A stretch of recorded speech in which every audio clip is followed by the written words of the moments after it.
വെള്ളാപ്പള്ളിയുടെ ഐക്യ നീക്കത്തിന് NSS കൈ കൊടുക്കാത്തത് UDFന് ആശ്വാസമാകും.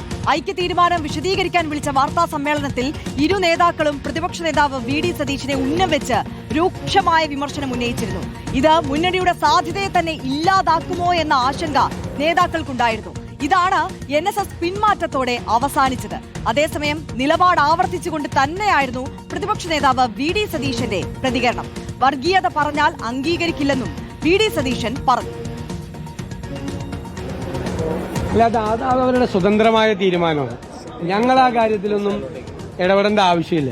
അവർ കൂടിച്ചേരാൻ തീരുമാനിച്ചപ്പോഴും ഞാൻ പറഞ്ഞത് നല്ലതാണ്, കൂടിച്ചേരുന്നത് നല്ലതാണ്. സൗഹൃദങ്ങൾ, വിവിധ സമൂഹങ്ങൾ തമ്മിൽ, വിവിധ സമുദായങ്ങൾ തമ്മിൽ സൗഹൃദം ഉണ്ടാക്കുന്നത് നല്ലതാണ്. പിന്നെ അവർ യോജിച്ച് പ്രവർത്തിക്കുന്ന വേണ്ടി തന്നെ അവർ രണ്ടുപേരുമാണ് തീരുമാനിക്കുന്നത്. ഞങ്ങൾ UDFും കോൺഗ്രസും സമുദായ സംഘടനകളുടെ ആഭ്യന്തരമായ കാര്യങ്ങളിൽ ഞങ്ങൾ ഇടപെടാറില്ല. ഞങ്ങളുടെ കാര്യത്തിൽ ഇടപെടാൻ ഞങ്ങൾ ആരെയും സമ്മതിക്കാറുമില്ല. ഒറ്റ കാര്യത്തിലെ വിരോധമുള്ളൂ, വർഗീയത പറയുന്നു. വർഗീയത പറഞ്ഞാൽ ഒരു വിട്ടുവീഴ്ചയില്ല പറയും.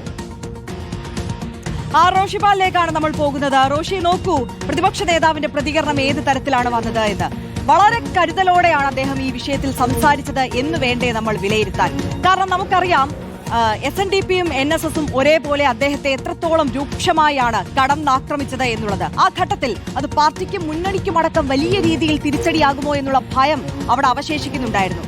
ഈ തെരഞ്ഞെടുപ്പ് കാലത്ത് ഇത്തരത്തിൽ NSSന്റെ ഭാഗത്ത് നിന്ന് ഐക്യനീക്കം ഇല്ല എന്ന് പറഞ്ഞുകൊണ്ടൊരു മനം മാറ്റം വന്നത് അത് പൂർണ്ണമായും UDFന് അനുകൂലമാകുന്ന തരത്തിലേക്ക് തന്നെയല്ലേ കാര്യങ്ങളെ കൊണ്ടെത്തിക്കുക?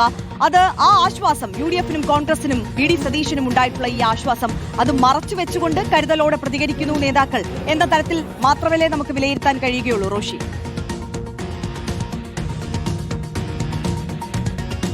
UDFന് ആശ്വാസമാണ്. കാരണം 2 മാസത്തിനപ്പുറത്ത് നിയമസഭാ തെരഞ്ഞെടുപ്പാണ്. കോൺഗ്രസിനും UDF നേതൃത്വത്തിനും ഈ തെരഞ്ഞെടുപ്പ് നിർണായകമാണ്. ആ ഘട്ടത്തിൽ 2 പ്രബല സമുദായങ്ങൾ അവർ ഐക്യപ്പെടുമ്പോൾ, അത് UDFനെതിരെ ഒരു നീക്കം നടത്തുമ്പോൾ അത് സമ്മർദ്ദ ശക്തിയായി ഭാവിയിൽ മാറുമെന്ന ആശങ്ക അത് കോൺഗ്രസിന്, പ്രത്യേകിച്ച് കോൺഗ്രസിലെ പ്രധാനപ്പെട്ട NSS അടക്കമുള്ള സമുദായ സംഘടനകളുമായി ആത്മബന്ധമുള്ള നേതാക്കൾക്കുണ്ടായിരുന്നു. ഇപ്പോൾ അവർക്ക് വലിയ ആശ്വാസമാണ്. കാരണം SNDPയും NSSും യോജിച്ച് മുന്നോട്ട് പോകില്ലെന്ന് വ്യക്തമാകുന്നു. മാത്രവുമല്ല, ഈ ചർച്ചകൾക്ക് തുടക്കമിട്ട വെള്ളാപ്പള്ളി നടേശന്റെ രാഷ്ട്രീയ നിലപാടാണ് ഈ കോൺഗ്രസിനെയൊക്കെ വല്ലാതെ ആശങ്കപ്പെടുത്തിയത്. എപ്പോഴും UDFന് എതിരായി പരസ്യമായി നിലപാട് സ്വീകരിച്ചുകൊണ്ടിരിക്കുന്ന വെള്ളാപ്പള്ളി ഉയർത്തുന്ന ഐക്യത്തിന്റെ കാഹളം അതിന് കൈകോർത്തു കഴിഞ്ഞാൽ NSSും സമാനമായ നിലപാടിലേക്ക് പോകുമോ എന്നതായിരുന്നു അവരുടെ ആശങ്ക. ഏതായാലും നിലവിലെ സാഹചര്യത്തിൽ അങ്ങനെ ഒരു ഐക്യപ്പെടലില്ല എന്നത് ഏറ്റവും പ്രധാന ആശ്വാസം തന്നെയാണ്. ഏതായാലും സമുദായ സംഘടനകളെ പിണക്കി മുന്നോട്ട് പോകാൻ UDF ഒരു ഘട്ടത്തിൽ പോലും തയ്യാറാകില്ല. എല്ലാ കാലത്തും സമുദായ സംഘടനകളുമായി നല്ല സൗഹൃദം കാത്തു സൂക്ഷിച്ച്, പ്രത്യേകിച്ച് തെരഞ്ഞെടുപ്പിൽ അവർ നിർണായക ശക്തിയാകുമെന്ന ബോധ്യത്തിൽ തന്നെയാണ് UDF നേതൃത്വം പോകാറുള്ളത്.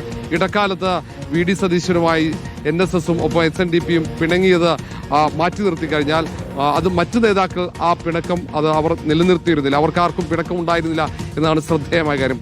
കൊടിക്കുന്നിൽ സുരേഷ് ഈ തർക്കങ്ങൾക്കിടയിൽ അവിടെ പോയതും അതിന്റെ ഒരു തെളിവ് കൂടിയാണ്. മാത്രവുമല്ല, മറ്റു നേതാക്കൾ ടെലിഫോണിലൊക്കെ കൃത്യമായി NSSന്റെ ജനറൽ സെക്രട്ടറി സുകുമാരൻ നായരുമായും വെള്ളാപ്പള്ളി നടേശനുമായിട്ടൊക്കെ കൃത്യമായി സംസാരിക്കുന്നുണ്ടായിരുന്നു.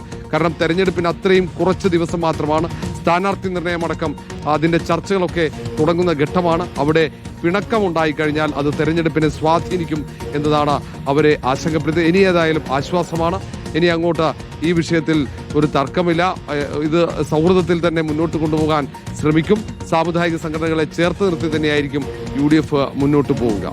തീർച്ചയായും റോഷി സൂചിപ്പിച്ചതുപോലെ തന്നെ UDFനെ സംബന്ധിച്ച് ഇത് വലിയ ആശ്വാസമാകുന്ന ഒരു നിലപാട് മാറ്റമാണ് NSSന്റെ ഭാഗത്ത് നിന്ന് ഇന്നുണ്ടായത്. റോഷിപാലാണ് വിശദാംശങ്ങൾ നൽകിയത്.